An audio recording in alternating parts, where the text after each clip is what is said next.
Good morning. Moving on to lesson 17, analyzing residuals. I think we analyzed residuals with lesson 16 too. We're still analyzing. So first of all, predicting the pattern in the residual plot. Suppose you are given a scatter plot and the least squares line looks like this. Describe what the residual plot would look like. Remember, the residual is the distance from the actual down to the predicted. From the actual up to the predicted. All of these little distances, that is the residual number. So our residual is bigger with a point like that, and itty bitty little small with a point like that. So if you look, the residual plot, we always plot it on x equals 0, and then we have the distances. Okay? Distances. Right? So why is looking at the pattern in the residual plot important? Well, we've got the relationship between the two variables, the x and the y, and like I discussed in the last slide, the residual is the distance between the actual, which is the point, and the predicted,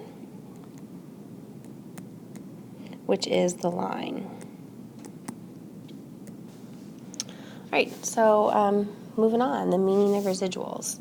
So I'm just going to remind you guys what a residual plot is, and then we're going to construct one using a calculator. I've put the instructions for constructing in this slide and in your on Google Classroom in a document. So I hope that you're comfortable with residual plots from the previous lesson.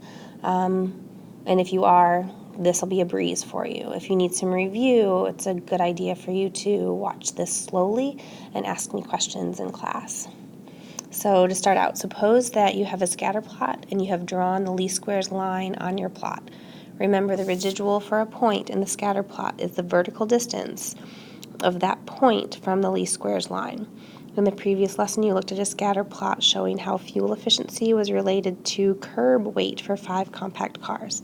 The scatter plot and least squares line are shown below. So I've got 5 cars. Okay, so you've got this in front of you. I'm going to move on to the questions. Well, actually, I can look at the questions now. So what kind of residual does point A have is your first question.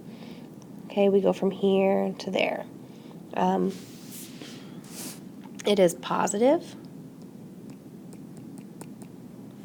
And I'd say it's kind of large, not as large as C, but it is a pretty big residual. What kind of residual does point B have? It's still positive, and I would say it's a pretty small residual. And then point C, we have negative, and very large. Okay, the distance from C back to the least squares line is pretty big, right? So we answered these. Oh, I put the slide there. That's funny. We answered those. So you also looked at the residual plot for this data set in the last lesson. Again, the residual like this was large, pretty small, and very large, right? Excuse me. It says your teacher will now show how to use a graphing calculator or graphing program to construct a scatter plot and a residual plot. So we're going to use new data and construct everything.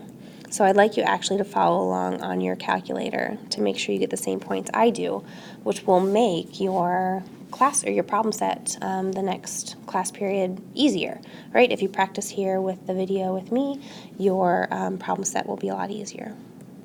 All right, so you've seen this before, calculation of the equation of least squares line. From the home screen, go to Stat, Enter, and then Edit. And enter your data into L1 and L2. X goes into L1, Y goes into L2. Quit that, and then go back and press Stat, Calc, and do the linear regression AX plus B. Let's see. This right here is the part that we're forgetting.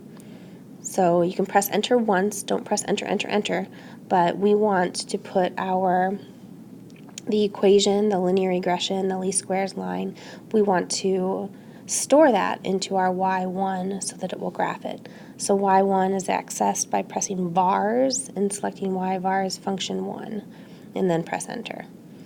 Okay, the equation will spit out onto your screen. The y1 will get stored. Let's see. The y-intercept A, least also the calculator stores in its memory a list called resid. So it stores it in its memory, and that's used in constructing the residual plot. Furthermore, since y1 was included in the entry, the equation of least squares line is entered as y1 in the equation y equals menu. Cool. Okay, construction of the scatter plot. We've done this before too, but here's your reminder. From the second stat plot, we select plot 1 and press enter. Make sure it's on. Under type, use the first one, which is the scatter plot icon. Make sure you have L1 for X list and L2 for Y list. And under mark, you can pick the square symbol. We've picked the dot symbol. Doesn't matter to me. And then quit. Then you can press Y equals.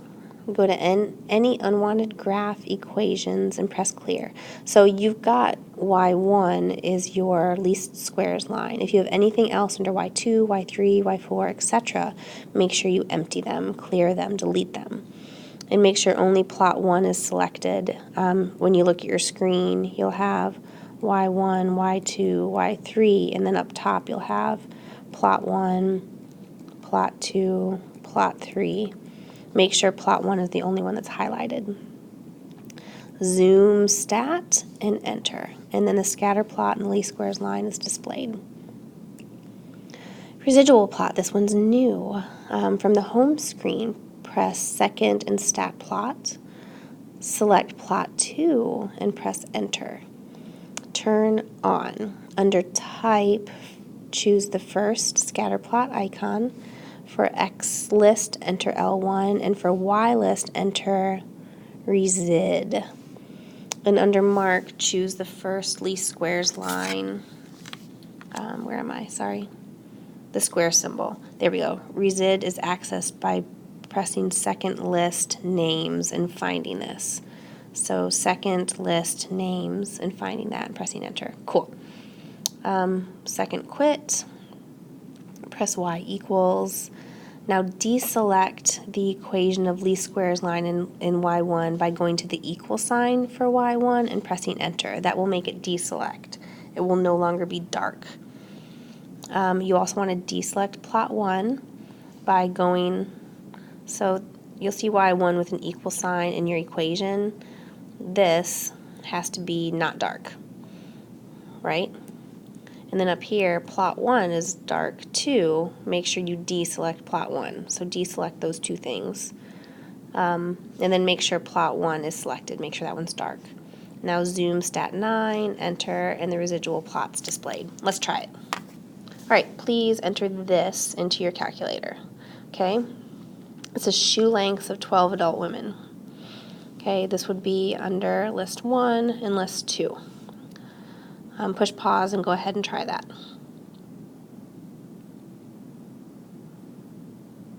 All right, I assume you've done it because you're supposed to be working along with me.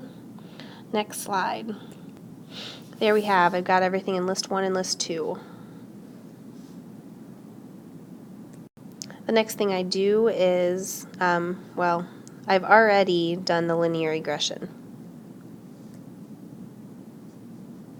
Oops, regression. And I stored it into y1. Okay, now I'm just drawing my scatter plot and my linear regression. So I make sure plot 1 is on. I've done the square this time. That's my scatter plot. And go ahead and graph it. And that's what you would get. Zoom stat, which is number 9. And you'll get a window like that.